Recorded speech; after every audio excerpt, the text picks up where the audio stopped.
Jeffrey Dahmer, 17 victims. Ted Bundy, 30-plus victims. Gary Ridgway, 71-plus victims. But none of them even compare to this infamous serial killer's victim count. Welcome to Premiere History on this channel. We take a look back at pivotal points in time, epic battles, and chilling crimes, ensuring to help you understand what it was like to live through these moments. On today's episode, we look at Harold Shipman, a doctor who practiced in England during the 1970s through to the 1990s and is arguably the world's most prolific serial killer. Harold Frederick Shipman, known by most as Fred, was born January 14, 1946, in a council estate in Nottingham, England. He was the middle child in a working-class family and said to be the favorite child of his mother Vera when his mother was diagnosed with terminal lung cancer. He oversaw her care as she declined. She was administered morphine by home doctor, which fascinated him, and the positive effect that had on her suffering. She would eventually die.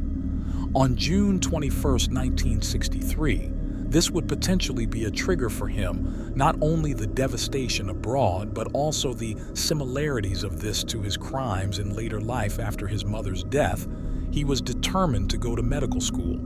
Eventually, he was admitted to the Leeds University Medical School for training 2 years later. By 1974, he was a father of two and had joined a medical practice in Todmorden, Yorkshire, where he initially thrived as a family practitioner before allegedly becoming addicted to the painkiller pethidine. He forged prescriptions for large amounts of the drug, and he was forced to leave the practice when caught by his medical colleagues. A few years later, Shipman was accepted onto the staff at Donnybrook Medical Center in Market Street, Hyde, a suburb within Greater Manchester here. He established himself as a hard-working GP and enjoyed the trust of patients and colleagues. In 1998, a local undertaker noticed that a large number of Dr. Shipman's patients seemed to be dying in an unusually high rate and exhibiting similar poses in death. Most were fully clothed and usually sitting up or reclined on a settee. The undertaker was concerned enough to approach Shipman about this directly, who reassured him that there was nothing to be concerned about later. Another medical colleague, Dr. Susan Booth, also found the similarities disturbing, and the local coroner's office was alerted, who then contacted the police. A covert investigation followed, but Shipman was cleared as it appeared that his records were in order later. More thorough investigation revealed that Shipman had been altering the medical records of his patients to corroborate their causes of death. His killing spree was only brought to an end thanks to Angela Woodruff, the daughter of one of the victims who refused to accept the explanations given for her mother's death. Kathleen Grundy, a wealthy 81-year-old, was found dead in her home on June 24, 1998. Woodruff was advised by Shipman that an autopsy was not required, and Grundy was buried shortly after. Woodruff was a lawyer and had always handled her mother's affairs, so was with some surprise that she discovered that another will existed, which left the bulk of her mother's estate to Dr. Shipman. Woodruff was convinced the document was a forgery and that Shipman had murdered her mother. She alerted the local police, where detectives quickly came to the same conclusion. After examining the evidence, Grundy's body was exhumed in a post-mortem, revealed that she had died of a morphine overdose administered within 3 hours of her death, precisely within the time frame of Shipman's visit.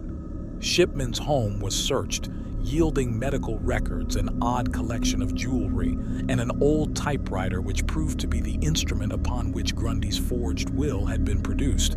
It was immediately apparent to the police from the medical records seized that the case would extend further than the single death of Grundy, and priority was given to those deaths. It would be most productive to investigate, namely victims who had not been cremated and who had died following a home visit by Shipman. Shipman had urged families to cremate their relatives in a large number of cases, stressing that no further investigation of their deaths was necessary, even in the instances where these relatives had died of causes previously unknown to the families. In situations where they did raise questions, Shipman would provide computerized medical notes that corroborated his cause of death observations.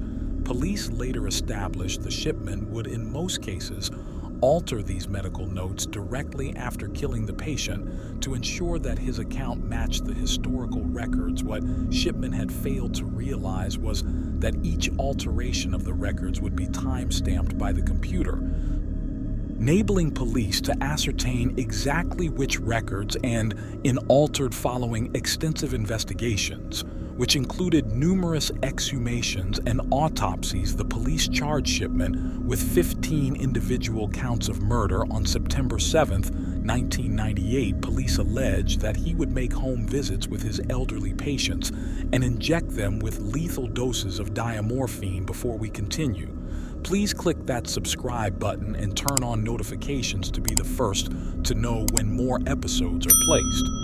Shipman's trial commenced in Preston Crown Court on October 5, 1999. The prosecution asserted that Shipman had killed the 15 patients because he enjoyed exercising control over life and death. They dismissed any claims that he had been acting compassionately, as none of the victims were suffering a terminal illness. The government pathologist led the court through the gruesome post-mortem findings, where morphine toxicity was the cause of death in most instances, following a meticulous summation by the judge, and the caution to the jury that no one had actually witnessed Shipman kill any of his patients. The jury were sufficiently convinced by the testimony and evidence presented, and unanimously found Shipman guilty on all charges, 15 counts of murder, and one of forgery. On the afternoon of January 31, 2000, the judge passed 15 life sentences as well as a 4-year sentence for forgery, which he commuted to a whole life sentence, effectively removing any possibility of parole. Shipman was then incarcerated at Durham Prison. The fact that a doctor had killed 15 patients and a shudder through the medical community. But this was to prove insignificant in the life of further investigations that delved more deeply into his patient history. He may in fact have taken his first victims within months of obtaining his license to practice medicine, with one patient who died in March 1971. An inquiry commission examined the records of 500 patients who died while in Shipman's care. They concluded that it was likely that he had murdered at least 218 of his patients. Although this number was an estimation, humorous others have looked into the case, and his patient history, with some estimates of his death toll to be as high as 265.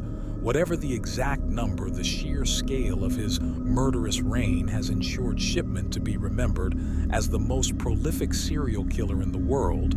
He remained at Durham Prison throughout these investigations, maintaining his innocence. He was moved to Wakefield Prison in June 2003. On January 13, 2004, Shipman was discovered dead in his prison cell, having hung himself by using bed sheets tied to the window bars of his cell. As always, thanks for watching. Be sure to hit that thumbs up and leave a comment telling us your thoughts.